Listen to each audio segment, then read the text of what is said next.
Hello, precious viewers. Welcome to another soul-touching episode on Enny's Diamond Stories, where every story sparkles with meaning, inspiration, and unforgettable life lessons. Whether you're new here or returning for more, get ready for captivating Christian tales, rich with emotion, suspense, and purpose. If you've ever wondered what happens when love is present, but time is missing, then you're in the right place. Each episode is carefully crafted to uplift hearts, spark imagination, and strengthen values. Subscribe now and dive into a world of stories that shine with truth, hope, and joy. Today's story isn't just about a family, it's about a silent battle many homes fight behind closed doors. Success. Career. Growth. But at what cost? Let's journey together into the life of Mr. and Mrs. Brownie, a couple who had everything but almost lost what mattered most. Mr. and Mrs. Brownie were the definition of power couple. Their photos graced business magazines. Their mansion sat on the best hill in the city. But inside that big house, time stood still for two growing children, Yenny and Larry. This story will open your heart, challenge your perspective, and stir your emotions. So sit back, relax, and let the story of the Brownie family unfold before your eyes. The Brownie home was full of life, yet lifeless. Modern appliances beeped, assistants moved around, and chefs prepared gourmet meals. But the children's laughter often echoed through empty corridors. Yenny was 8 when she began setting the dinner table by herself. She learned not to ask questions like, "Will you be home tonight?" because the answer was always the same. Larry was 6 when he asked the nanny why his dad never attended his school plays. The nanny smiled awkwardly and handed him a tablet to distract him. The kids had gifts, gadgets, clothes, vacations. But they craved presents. They watched their friends get picked up from school by their parents and waved goodbye, hoping maybe today would be different. In a quiet neighborhood filled with blooming gardens and pristine sidewalks lived the Brownie family.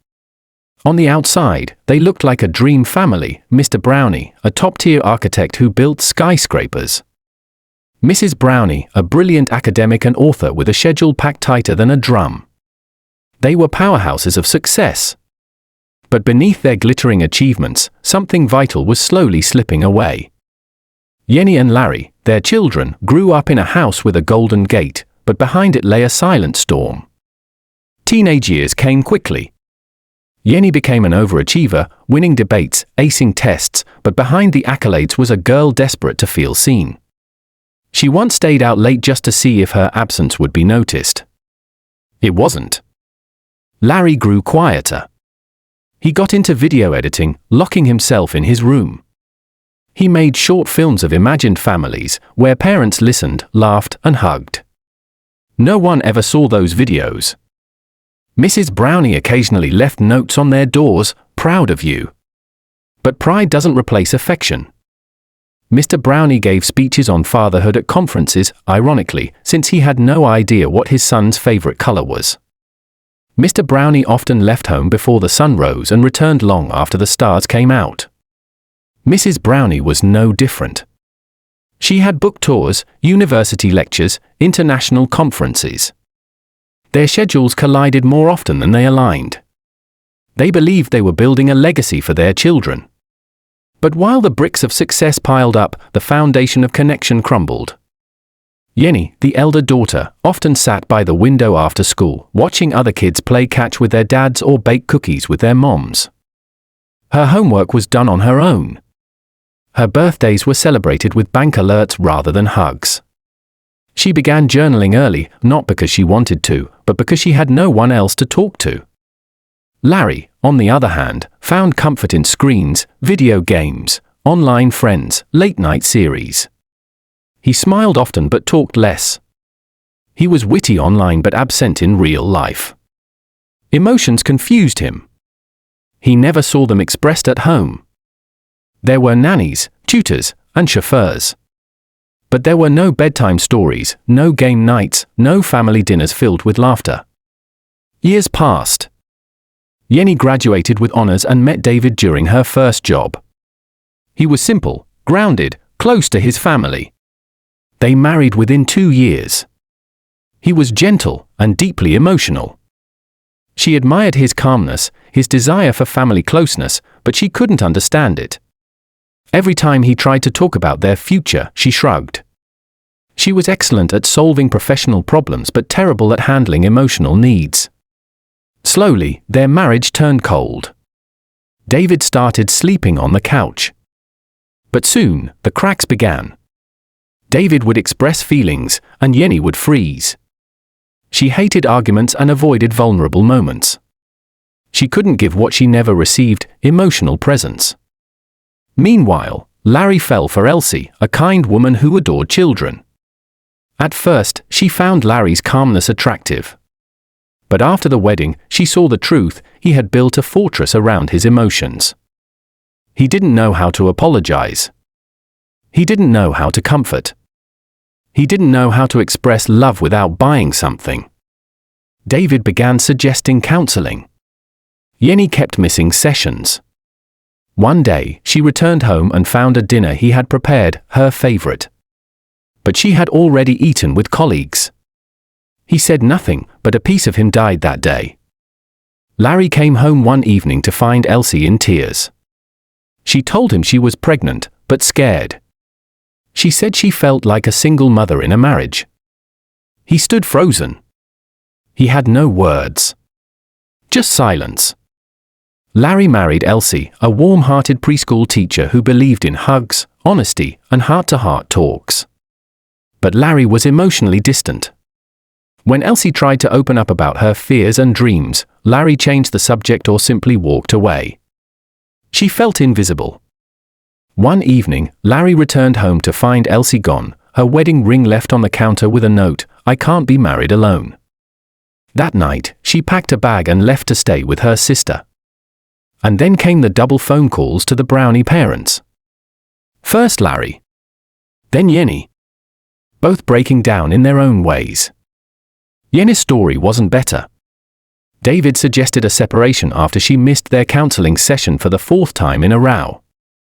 And so, the 2 Brownie children, born into success, now sat in separate apartments, married but lonely, successful but emotionally bankrupt. Mrs. Brownie sat still on the edge of her bed after Larry's call. Then Yenny arrived the next day, not with a smile, but with divorce papers. It was as though their world, so carefully built, came crashing down in silence. Mr. Brownie wept that night for the first time in years. Not for his children's pain, but for how blind he had been. Mrs. Brownie stayed up reading her old journals, pages filled with goals and ambitions. None mentioned tucking her kids into bed or attending a science fair. The wake-up call came when Mrs. Brownie got a call from Larry. His voice was heavy, his words disjointed. "Mom, did we ever talk? I mean, really talk?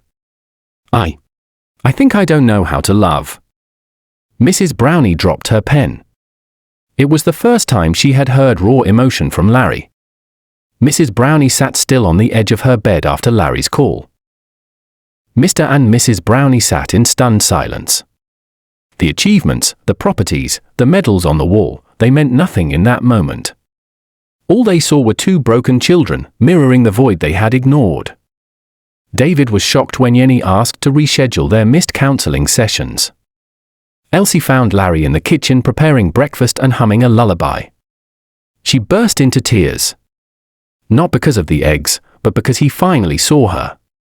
Months passed. David and Yenny renewed their vows in a small garden ceremony. Larry and Elsie welcomed a baby girl, named Grace. The Brownies built not just reconciliation, but legacy.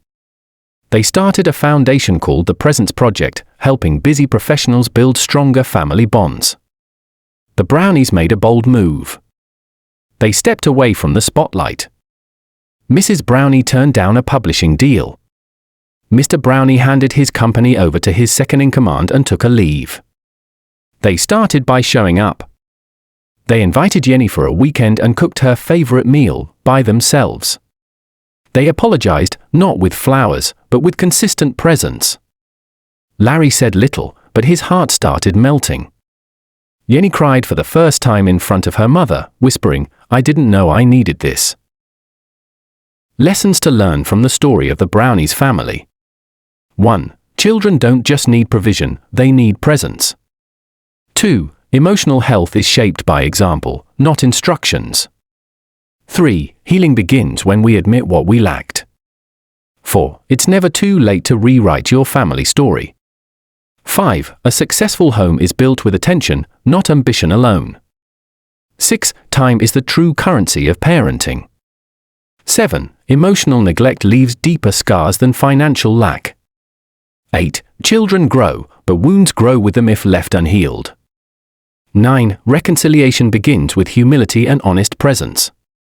10. The best inheritance is not money, it's memory. 11. Love is nurtured by attention, not by substitution. The Brownie family teaches us that it's possible to miss the mark and still recover. It's never too late to start again. Love is not measured by gifts, achievements, or awards. Love is spelled T-I-M-E. Here are practical and heartfelt advices to couples on how to handle the due cost of absence in homes and restore balance between career and family. 1. Be present, not just available. Presence means full attention, not checking emails during dinner or scrolling your phone during family time. Carve out sacred times each day, e.g., bedtime routines, family breakfasts, where everyone feels seen and heard. 2. Prioritize quality time. Don't wait for vacations, create daily rituals like evening walks, weekend board games, or Sunday devotionals. Even 15 focus minutes with your spouse or child can have a greater impact than hours of distracted presence. 3. Communicate, don't assume. Talk about what emotional needs are being missed. Ask each other questions like, what do you miss most about us? Or how can I be more present? 4. Set boundaries with work. No job should steal your marriage or family. Turn off work devices after a set time. Say no to what drains your home life and yes to what builds it. 5. Involve each other in your worlds. Bring your spouse and children into your victories, not just your stress. Let them feel like they're part of your journey, not just observers. 6. Apologize for absence and make amends. If you've been emotionally or physically absent, don't defend it, acknowledge it. Rebuilding trust takes time, but intentional effort and honesty can restore connection. 7. Invest in shared growth. Attend marriage seminars, parenting workshops, or faith-based retreats together. Grow as a team, not as separate individuals competing for survival. 8. Make home a safe space. Children should never feel they must earn your love. Spouses shouldn't have to compete with laptops for attention. Create a home where emotional safety is the norm. 9. Model emotional availability. Express feelings openly and invite your spouse and kids to do the same. Vulnerability builds trust and deepens relationships. 10. Pray together, stay together. Spiritual unity strengthens emotional unity. Make time to pray together, discuss your values, and speak blessings over one another.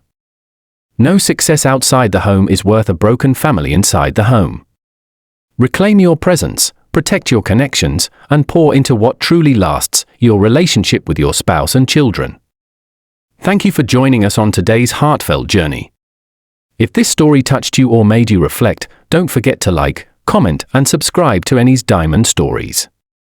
More life-transforming stories are coming your way. See you next time, and remember, show up for the people who matter before it's too late.